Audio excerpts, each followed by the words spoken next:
Good morning students. अभी तक हमने फर्स्ट वीडियो में देखा था कि अलंकार यानी व्याकरण ज्ञान में हम अलंकार पढ़ रहे हैं। तो अलंकार में हमने ये देखा कि अलंकार किसे कहते हैं, अलंकार की क्या परिभाषा है। इसके बाद में हमने अलंकार को 3 भागों में बांटा था, फिर उसके भी अलग अलग पार्ट हमने किए थे। तो अब देखिए, सबसे पहले अलंकार में हमने सबसे पहले अनुप्रास अलंकार है उसके भेद देखे थे। हमने ये पढ़ा है अब तक कि अनुप्रास अलंकार के अंदर यानी जब एक ही वर्ण की आवर्ती बार बार की जाती है तो वहां अनुप्रास अलंकार होता है। अब लेकिन हमने ये देखा कि अनुप्रास अलंकार के भेद हैं, जो कि मैंने नोट्स और पहले वीडियो में आपको बता दिया है कि अनुप्रास जो अलंकार है उसे 4 भागों में बांटा गया है। नंबर 1 सबसे पहले है छेका अनुप्रास। छेका अनुप्रास में देखिए, जहां वर्ण की केवल 2 बार आवर्ती, कितनी बार, केवल 2 बार आवर्ती हो, यानी आवर्ती का मतलब है कि उसको कितनी बार वह काम में आता है। तो यहाँ 2 बार जब आवर्ती हो तो उसमें कौन सा अलंकार होगा, अनुप्रास अलंकार। देखिए उदाहरण के तौर पर, कानन कठिन भयंकर भारी, घोर धाम हिम बार ब्यारी। कानन, देखिए यहाँ कानन में यहाँ कै जो वर्ण है वह आ गया, दोबारा फिर कै वर्ण की आवर्ती हो गई। तो यहाँ कै और कै दोनों वर्ण,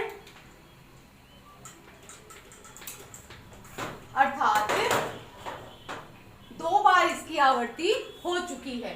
भयंकर भारी, भयंकर में भय, भारी 2 बार आवर्ती की जाए, यानी इसके आधार पर हम बता सकते हैं कि इसमें छेका अनुप्रास का प्रयोग किया गया है। देखिए, घोर धाम हिम बार ब्यारी, घोर घैवर्ण,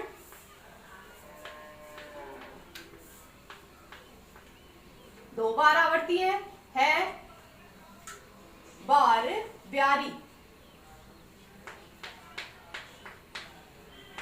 अर्थात छेकानुप्रास जहां वर्ण की केवल 2 बार आवर्ती की जाए, यानी जहां 2 बार एक ही वर्ण एक ही पद में काम में लिया जाए वहां पर छेकानुप्रास का प्रयोग किया जाएगा। अनुप्रास का जो भेद है वह दूसरा है।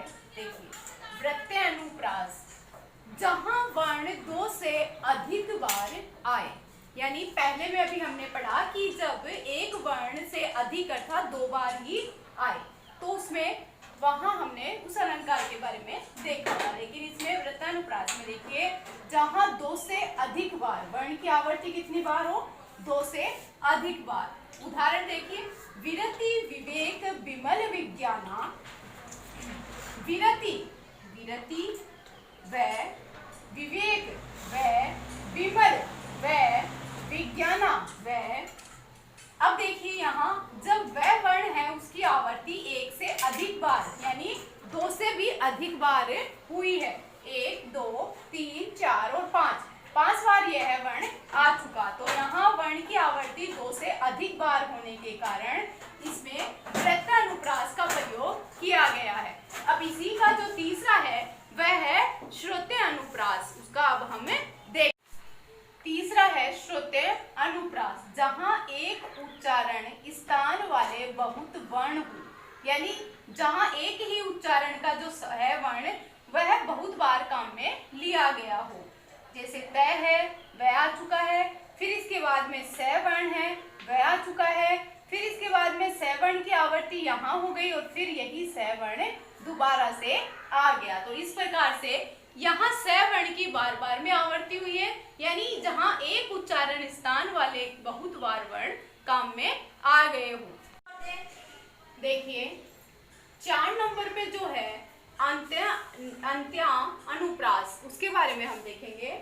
इसमें बताया गया है कि छंद के अंत में स्वरों की आवर्ती हो, स्वर ए आई हम सभी जानते हैं, उसकी आवर्ती अंत में हो, यानी जो पद या छंद जो दिया गया है उसके अंत में स्वर आए तो वहां अंत्य अनुप्रास होगा। जिस प्रकार से अंत्य यानी अंत में जो स्वर आए तो उसमें अंत्य अनुप्रास का प्रयोग किया जाता है। देखिए उदाहरण, तज तज प्राणों का मोह, आज सब मिल कर आओ। आओ यह क्या है, स्वर है और यह अंत में आ रहा है। देखिए आगे, मातृभूमि के लिए बंधुवर मिलकर अलख जगाओ। फिर स्वर की आवर्ती यहाँ आई है। तो यहाँ है कि छंद के अंत में, छंद या पद के अंत में स्वरों की आवर्ती हो, स्वर आए तो यहाँ अंत्य अनुप्रास का प्रयोग किया जाएगा।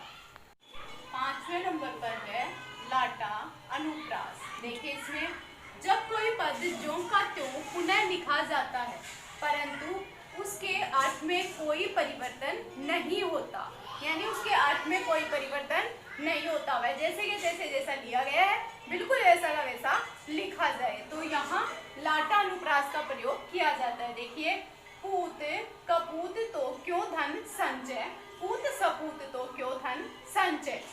इसमें जिस प्रकार से पूत कपूत, पूत सपूत, यानी यहाँ क्या है, कोई परिवर्तन नहीं किया गया, बिल्कुल वैसे के वैसे शब्द है, उसकी आवर्ती आ गई है। कपूत का सपूत लिखा गया है, कपूत यानी बुरा पुत्र, सपूत यानी अच्छा पुत्र।